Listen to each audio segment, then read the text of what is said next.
sebenarnya gini, kita harus mengetahui dulu ini masalahnya di mana. Dia itu lama tidak terjual, itu faktornya apa?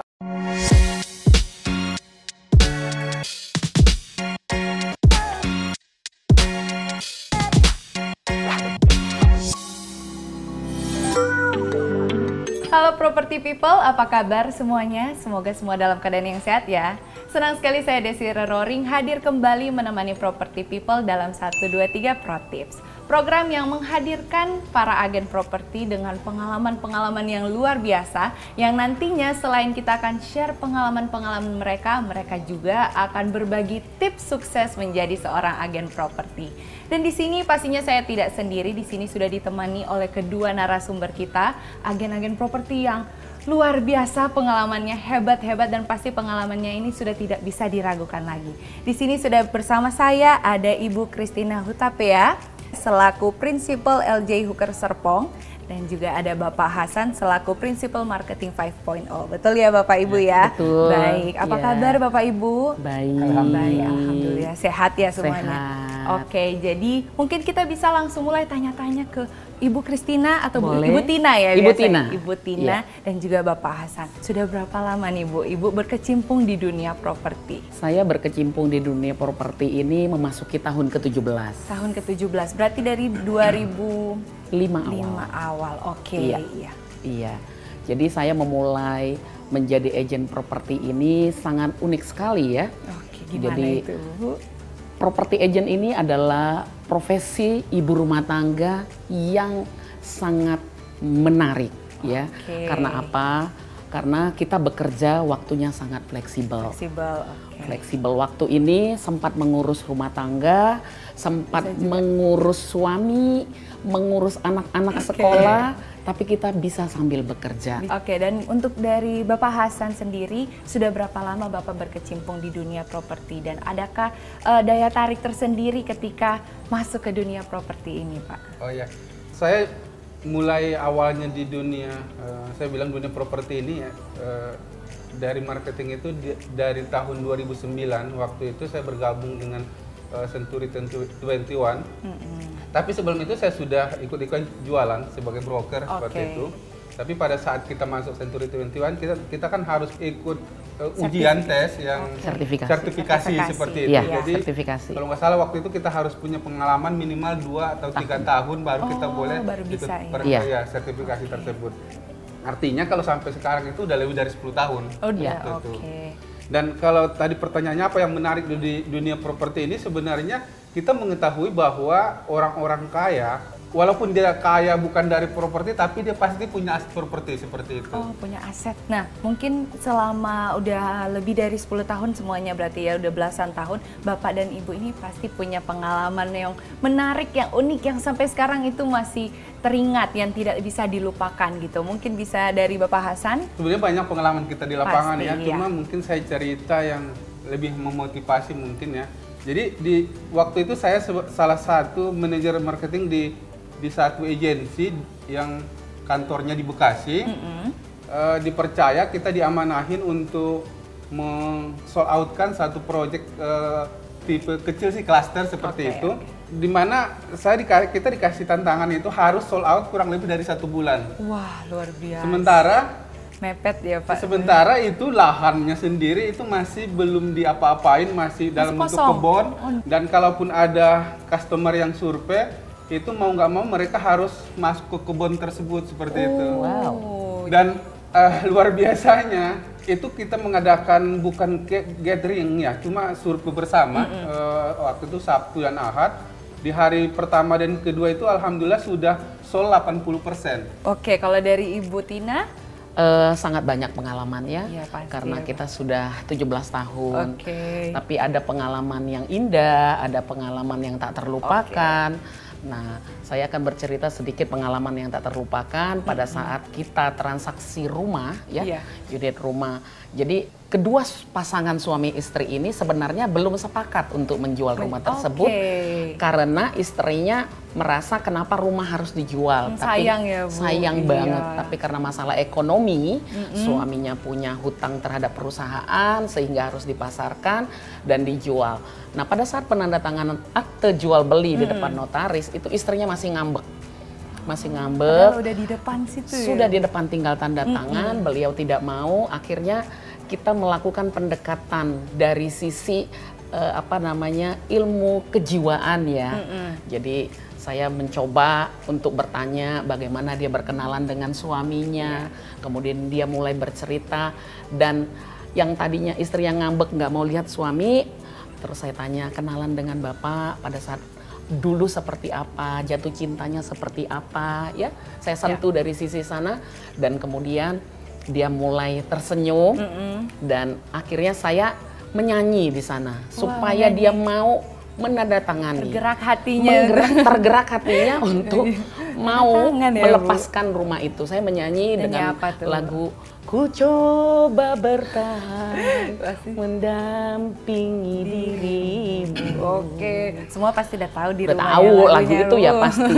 Nah, jadi pada saat itu si ibunya langsung terkesan, dia akhirnya mengerti bahwa jalan keluar dari masalah mereka adalah menjual rumah tersebut. Dan uniknya rumahnya terjual, istrinya memberikan syarat harus membeli rumah pengganti segera. Jadi saya dengan satu klien, saya bertransaksi dua. Dia menjual dan membeli rumah yang lebih kecil. Berbicara jual beli rumah, tidak sebatas unitnya, tapi karakter penjual dan karakter pembeli, kita sudah harus bisa membangun chemistry dengan mereka. Itu sih. Jadi individunya juga ya Bu, harus kita dekati gitu ya, bukan cuma kita sekedar jual aja gitu ya Bu. Nah, saya penasaran sebenarnya jenis properti apa aja sih yang selama ini Bapak kuasai dan juga di daerah mana aja Pak? Mungkin untuk saat ini ya, fokus kita saat ini daerahnya itu Jakarta Timur.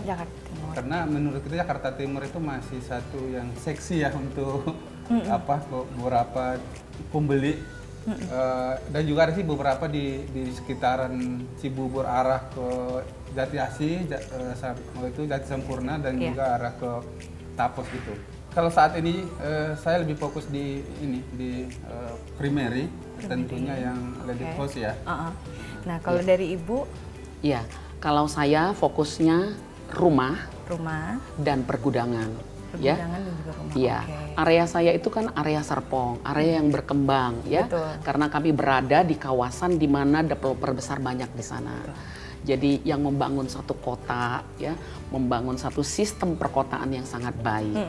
Jadi teman-teman agent ya, area Serpong, area Tangerang Selatan dan Kabupaten Tangerang yang di tempat saya itu sangat berkembang. Jadi banyak perumahan baru ya. Banyak perumahan kalau kita lewat kemana-mana, ada yang baru juga itu ya gitu ya. Iya, seperti itu Mbak Desi. Nah, kalau tadi kan kita sudah ngomongin tentang hal-hal unik, hal-hal yang mengesankan. Sekarang kira-kira nih, kendala apa aja sih yang Bapak dan juga Ibu hadapi selama menjadi agen properti? Apalagi ini kan baru masa pandemi. Kira-kira kendala-kendalanya apa saja? Mungkin bisa dari Ibu Tina. Iya, pada saat pandemi yang menjadi kendala utama bagi kami adalah pengurusan legalitas, proses-proses untuk jual beli karena BPN tutup. Iya betul. Masa PPKM itu sangat-sangat luar biasa menyulitkan kami karena banyak yang tertunda dari sisi legalitas ya, itu tertahan. Transaksi kita ada yang bisa menjadi 6 bulan, ada yang bisa menjadi 5 bulan, karena memang kantor BPN tidak bisa kita masuk ke sana. Jadi itu tantangan yang terberat di masa pandemi. Tapi puji Tuhan setelah berlalu dan sudah turun level, itu bisa dikerjakan. Dan para pihak penjual dan pembeli sudah ada kesepakatan. Misalnya pada bulan Juli sudah harus pelunasan, tapi tidak bisa transaksi. Ini kan menjadi kendala. Sementara penjual butuh uang, ya pembeli tidak mau dong bayar kalau tidak tanda tangan AJB. Nah, harus diadakan lagi pendekatan lagi, harus diberikan lagi penjelasan, di mana para pihak kadang-kadang bersitegang. Ya, jadi skill kita, kemampuan kita memberikan penjelasan dan edukasi dengan baik. Nah, kalau dari Bapak Hasan, ya, mungkin kurang lebih sama, cuma mungkin saya menambahkan bahwa kita juga kadang terkendala masalah jadwal sudah survei karena ada peraturan pemerintah yang tidak boleh dulu keluar dan sebagainya. Akhirnya kita harus reschedule lagi seperti itu. Padahal kita tahu bahwa customer kita itu lagi hot-hotnya gitu. Iya, lagi udah pengen banget mau beli. Iya, itu adalah momentumnya gitu. Karena sebenarnya closing itu juga ada momentumnya. Jadi pada saat itu sudah waktunya kita harus segera ambil. Kalau kita nanti biarkan itu bisa jadi yang tadinya hot jadi dingin lagi seperti itu. Jadi mikir lagi ya Pak, padahal sudah butuh tapi mikir lagi. Satu itu, yang kedua ya karena sekarang udah media di mana-mana, mungkin dia bisa ngelihat informasi lain, akhirnya terlena dengan berubah lagi nanti. Berubah lagi. Ada lagi di sana menawarkan yang mungkin menurut dia lebih menjanjikan, lebih wow gitu. Akhirnya itu bisa hilang kesempatan itu. Gitu. Betul. Dari Bapak dan juga Ibu, kira-kira selama karir ini udah belasan tahun nih ya. Rekor deal terbesar itu berapa? Mungkin dari Ibu bisa dimulai. Iya. Tadi kita berbicara tentang pandemi. Iya. Ada masa-masa sulit. Tapi saya boleh katakan di masa pandemi ini justru ini anomali bagi kami. Target kami tercapai dengan luar biasa. Luar biasa. Dan deal kami yang terbesar kami lakukan di masa pandemi. Wah, luar biasa. Itu senilai 80M lebih. Wah, jadi 80M di tengah pandemi lagi. Di tengah pandemi di masa PPKM. Jadi saya mempunyai pengalaman yang indah di sana. Karena tadi saya katakan BPN tutup, tapi akhirnya saya bisa meeting Zoom dengan kepala BPN. Oh, ada jalan lain. Ada jalan lain, iya, Bu. karena para pihak sudah ada perjanjian harus dilunasi. Nah, saya dan notaris yang bekerja sama dengan kami menjalankan, mencari upaya bagaimana ini boleh berjalan. Dan akhirnya dibukakan jalan, bertemu dan bisa transaksi di masa PPKM level 4. Wah, luar biasa. Itu luar biasa. Itu pengalaman yang sangat menarik bagi kami. Jadi di tengah PPKM ini ada hal positif dan negatifnya juga ya, Bu, untuk properti. Oke. Nah, kalau dari Bapak Hasan. Jadi di konsep kita marketing 5.0 ini sebenarnya gini. Closing yang di tempat kita closing itu bukan hanya pada saat marketing itu berhasil menjualkan produk. Tapi pada saat marketing itu bisa mengakuisisi lahan yang seharusnya itu buat listingan tapi dia langsung membeli, itu juga kita closing. Dan itu kita lakukan contohnya di salah satu ada lahan tuh di depan Plaza Cibubur, nilai lahan tersebut itu sekitar 15M. Itu bukan kita listing untuk kita jual, tapi kita listing untuk kita kelola. Dan akhirnya itu menjadi nilai proyek hampir 40M. Seperti itu. 40M, luar biasa. Nah, Bapak tadi ngomongin soal listing gitu ya. Kira-kira kalau ada listing yang sudah lama gitu, belum terjual. Nah, apa yang harus kita lakukan? Apa yang harus property people lakukan? Sebenarnya gini, kita harus mengetahui dulu ini masalahnya di mana. Dia itu lama tidak terjual, itu faktornya apa? Apakah karena harganya kemahalan atau mungkin lokasinya nggak bagus, banjir gitu. Kalau misalnya harganya tadi kemahalan ya kita usahakan dikondisioning harga. Kalau misalnya lokasinya banjir ya kita cari pembeli yang mau beli di tempat banjir seperti itu. Yang terima-terima aja dengan banjir. Betul. Tentunya harganya lebih murah. Tapi banjir juga kan bisa diatasi, diuruk dan segala macam. Iya, betul sekali. Kalau dari Ibu Tina? Kalau dari saya, seperti tadi kata Pak Hasan, kenapa itu perlu kita ketahui terlebih dahulu. Setelah itu terjawab, kita akan memaksimalkan mempromosinya. Kalau dari saya menggunakan premium listing, future listing, yang listingnya harus digenjot, Kita sih sangat bersyukur ya di zaman kini, zaman kini berbeda dengan awal-awal kami menjadi agent. Zaman kini itu kanvasing, manual, muter, bikin spanduk, bikin aerosign, bikin iklan koran yang berbaris itu mahal. Oh iya. Sekarang luar biasa. Luar biasa. Rumah 123, wah itu andalan kami. Dipermudah ya semuanya. Dipermudah. Kami harus mengiklankan, memaksimalkan untuk listing-listing yang lama terjual. Nah sebenarnya ini ada hubungannya dengan pertanyaan selanjutnya. Metode pemasaran apa sih yang paling efektif menurut Bapak dan Ibu? Mungkin tadi Ibu Tina sudah menjawab, mungkin dari Bapak Hasan sendiri. Ya itu tadi, saya melanjutkan menyambung tadi bahwa sekarang kita dimudahkan insya Allah dengan rumah 123. Salah satu syarat untuk teman-teman bisa bergabung di komunitas marketing 5.0 itu adalah harus memiliki akun marketplace rumah 123. Dan alhamdulillah saat ini kita sudah punya 110 akun rumah 123 yang sebagai bukti bahwa teman-teman sudah mulai mengerti bahwa untuk mendapatkan database itu mereka harus mengikuti perkembangan zaman. Gitu. Jadi kita tidak bisa lagi cara manual seperti itu. Dan itu tadi dari 110 akun itu alhamdulillah kalau sekarang bisa dicek itu sudah 70 yang aktif.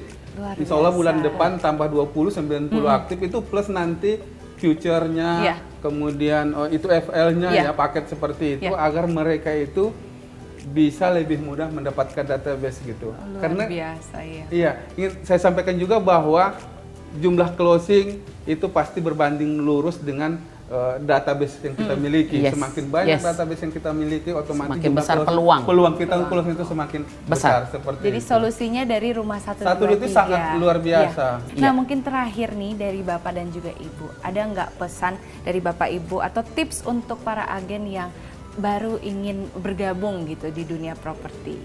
Sukses di bisnis properti apapun itu, baik sebagai sales atau marketing atau dia sebagai developer, itu tidaklah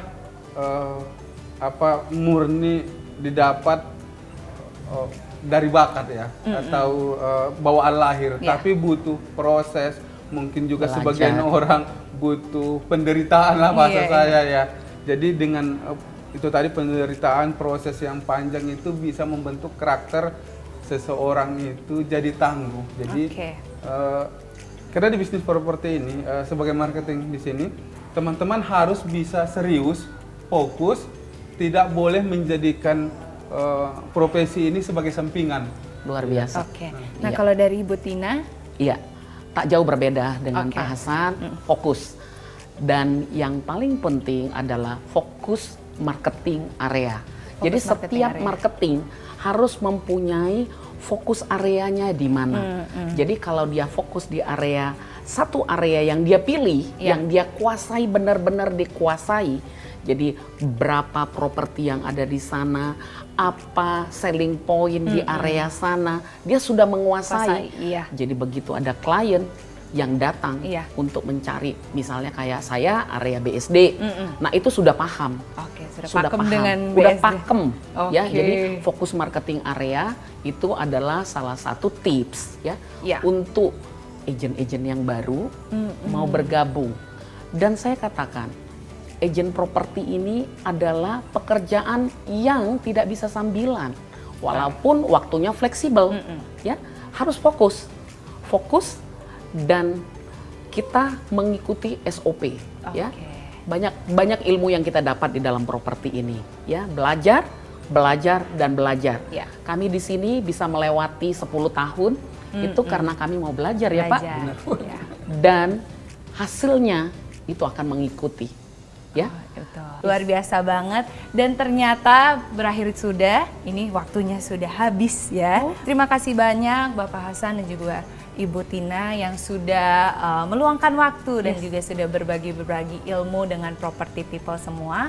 Dan untuk Property People, jangan lupa untuk like, komen, dan share video ini. Dan buat Property People semua yang ingin menjadi agent properti, jangan lupa untuk terus saksikan video-video dari 123 Pro Tips ini, karena masih banyak lagi ilmu-ilmu dan pengalaman-pengalaman yang bisa dimanfaatkan untuk menjadi seorang agen properti.